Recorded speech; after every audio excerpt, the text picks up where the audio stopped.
Alors voici une vidéo pour expliquer la correction d'un des exercices que nous avions à faire pour aujourd'hui avec mes élèves de 6e.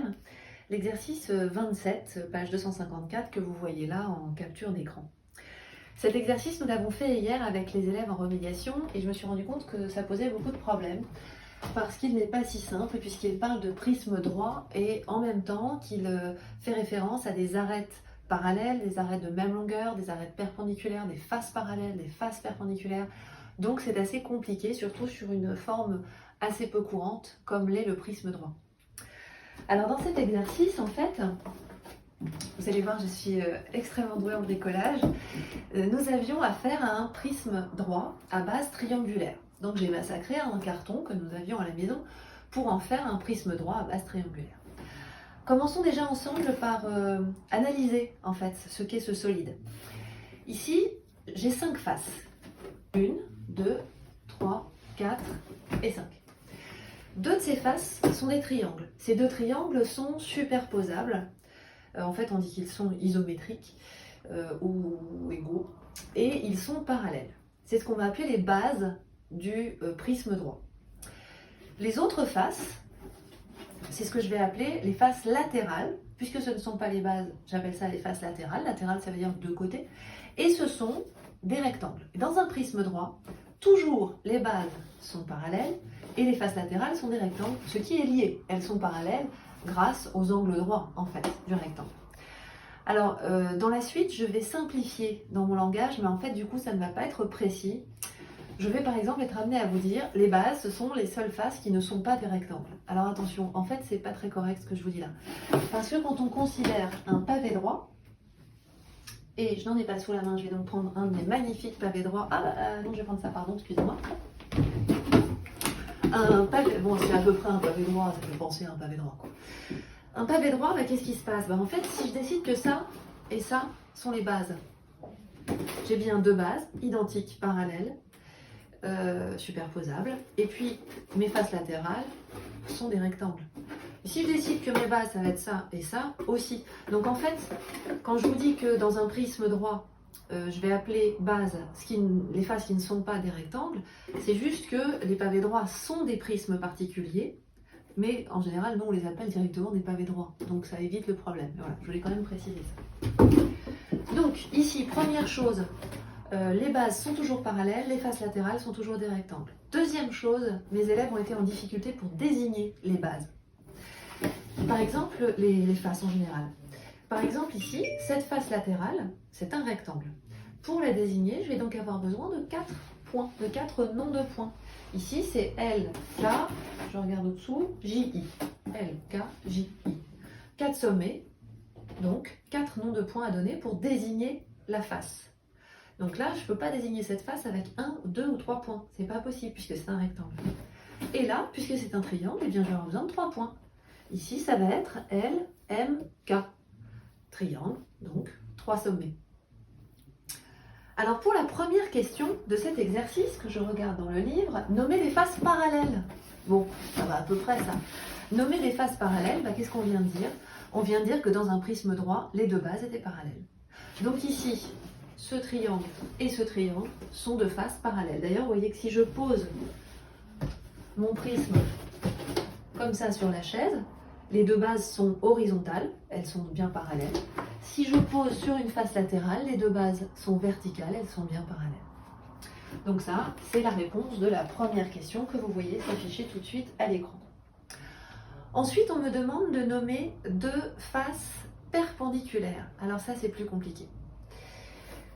Des élèves m'ont dit ici que les faces latérales étaient perpendiculaires. Alors, par exemple, cette face latérale et cette face latérale ne sont pas perpendiculaires parce que l'angle qu'elles forment, il est ici. Et rien ne dit, alors sur mon prisme à moi, c'est clair que c'est pas un angle droit, ça n'a pas non plus l'air sur le prisme droit représenté dans le manuel, mais surtout, c'est pas tellement l'air que ça a qui est important, c'est que c'est pas codé en angle droit. Donc puisqu'il n'y a pas d'angle droit d'indiqué, je suis pas censée supposer qu'il y en a un. Ça aurait pu être le cas. On aurait pu avoir un triangle rectangle et dans ce cas-là, elles auraient été perpendiculaires.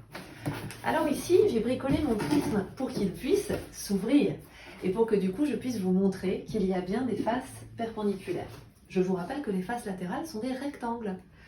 qu'est-ce que ça veut dire? Eh bien, ça veut dire qu'ici, vous voyez que si je mets mon équerre, j'ai bien un angle droit. Si je mets mon équerre ici, aussi. Et si mon prisme était fait, si je le refermais, j'ai bien un angle droit là. Qu'est-ce que ça veut dire? Ça veut dire que dans un prisme droit, en fait, chaque base est perpendiculaire à chacune des faces. Il y avait donc une multitude de réponses possibles. Ce triangle, cette face triangulaire LKM est perpendiculaire à ce rectangle, celui-là et celui-là. Et cette face triangulaire, cette base, est aussi perpendiculaire à ce rectangle, celui-ci et celui-là. Vous voyez s'afficher à l'écran la solution du coup de cette question. Troisième question qui est plus simple et que je vais traiter d'ailleurs aussi avec la question E, donner des arêtes égales, de même longueur. Et puis la question E, c'était des arêtes parallèles. Alors en fait ici, faut pas trop se prendre la tête. Qu'est-ce qu'on sait déjà? Qu'est-ce qu'on ne sait pas? On ne sait pas si ce triangle est isocèle ou équilatéral. Dans le manuel, c'est vrai qu'il avait une belle tête de triangle isocèle, mais là encore, c'est pas codé. Donc je ne peux pas affirmer que cette arête et celle-là sont égales, par exemple, même si moi, en fait, je sais que c'est comme ça que j'ai réalisé mon prisme droit à moi. Mais comme dans le bouquin, c'est pas codé, j'ai pas le droit de le dire. Qu'est-ce que je vais pouvoir, en revanche, associer? Eh bien, par exemple, cette face est un rectangle. Conclusion.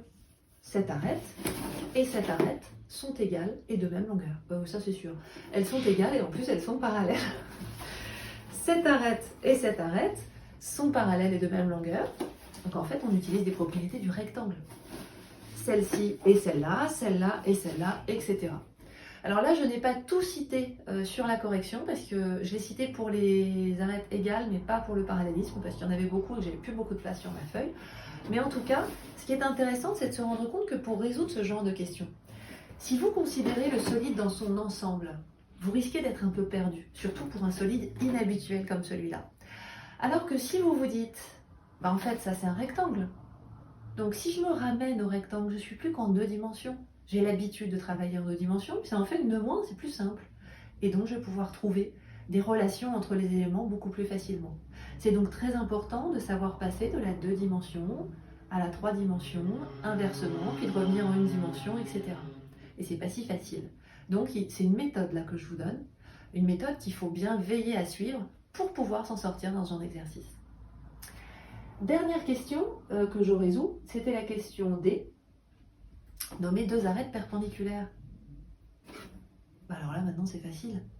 C'est facile. Et d'ailleurs, je trouve que la progression des questions n'est pas excellente dans cet exercice parce qu'on a commencé par les questions plus difficiles à mon sens. Ici, j'ai un rectangle. De la même façon que je sais que les côtés opposés sont parallèles, je sais que les côtés consécutifs sont perpendiculaires. Il faut que je trouve 2 arêtes perpendiculaires. Et bien, fastoche. Je prends un des 3 rectangles et sur ce rectangle, je prends un des 4 sommets. Parce qu'il y en a 4 en fait des sommets. Donc qu'est-ce que ça va me donner? Ça va me donner beaucoup de possibilités parce que sur cette face, je vais avoir 4 angles droits, donc 4 couples d'arêtes perpendiculaires, par exemple celle-ci et celle-là. Et comme j'ai 3 rectangles, 3 x 4, 12, j'ai 12 possibilités, j'ai 12 couples d'arêtes perpendiculaires. Voilà, j'espère que ça vous a éclairé sur cet exercice et à bientôt.